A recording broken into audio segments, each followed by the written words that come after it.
So slowly but surely, we are finishing the breast area or chest area of this fox.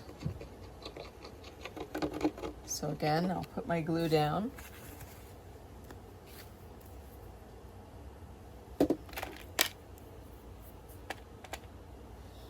And then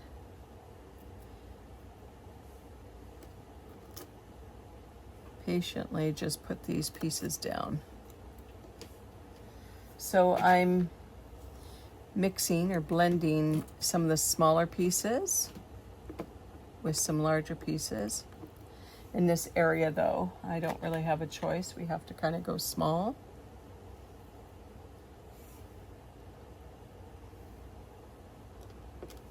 There we go.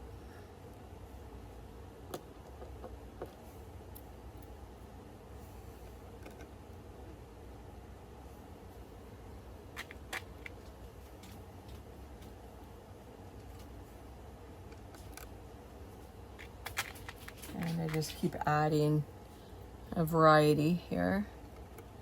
This is a little bit of a darker gray in here. What's most important in this particular area is that your direction be going correctly.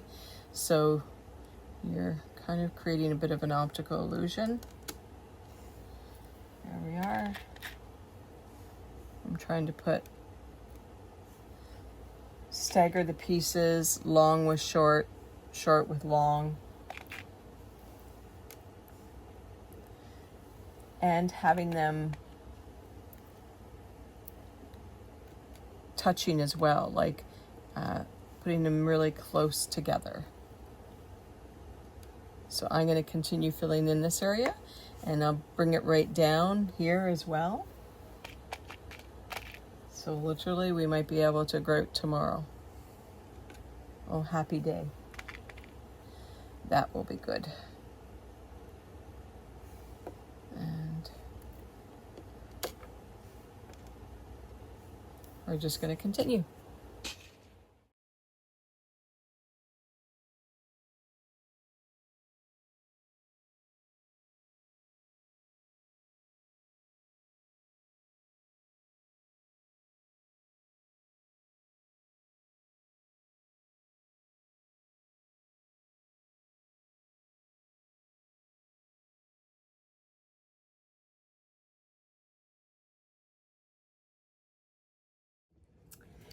So I have pretty much finished the fox.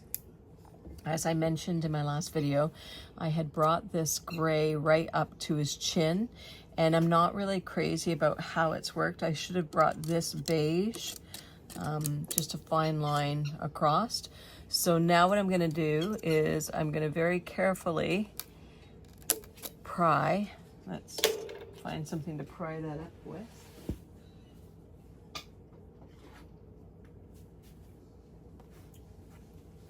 I guess this is where the tools come in handy. So I'm just gonna carefully pry that up. So that's one piece off. And I'm gonna keep the pieces though, because I might need to backfill.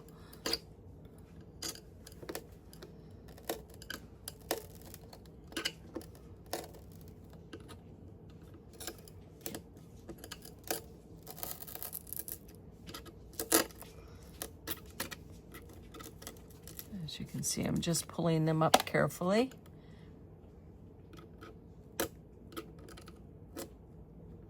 Worst case scenario, if I pull a piece up that I didn't want to, then I can just glue it back. There we are.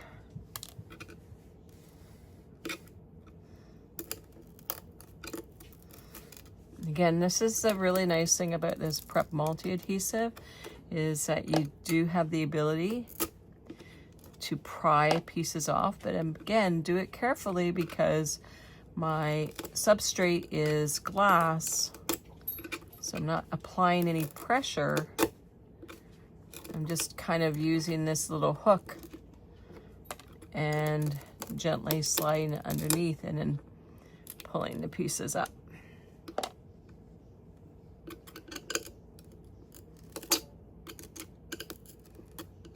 So I'm going to continue pulling these pieces up, and then we'll continue to put this caramel and beige color across. Okay, so here we are. The fox itself is officially done. Notice under his chin, under his mouth, where I removed the gray pieces and basically installed some of the beige caramel colors in there, and it just helps outline his face better, I find. So although on the actual photograph that was not necessarily the styling of his fur, this seemed to work best. So basically what I'm saying is, when you're creating, sometimes you have to take some artistic liberties, and that would be one here. So just don't be discouraged. Try different things. Take a picture with your phone and take a look at that image and see if it works for you or doesn't work for you, and be willing to make slight adjustments. So now to decide what to do for the background. Gonna have to think about that one. Good morning. So the fox has been completed.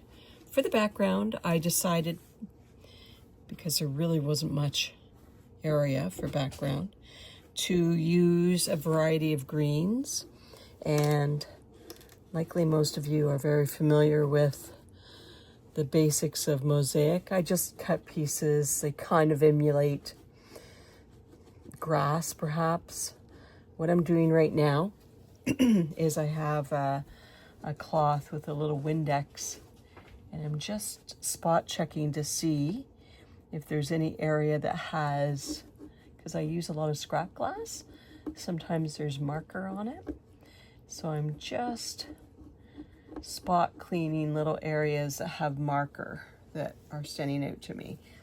What I found, typically, if you use sanded grout, you need not worry about any marker. But if you use translucent grout, it doesn't have the same sort of grit ability. And so I find that often the marker remains. So that's just my experience. So I find it's just easier to just quickly check and remove any marker that stands out initially. And if I miss something, well, it gives it character.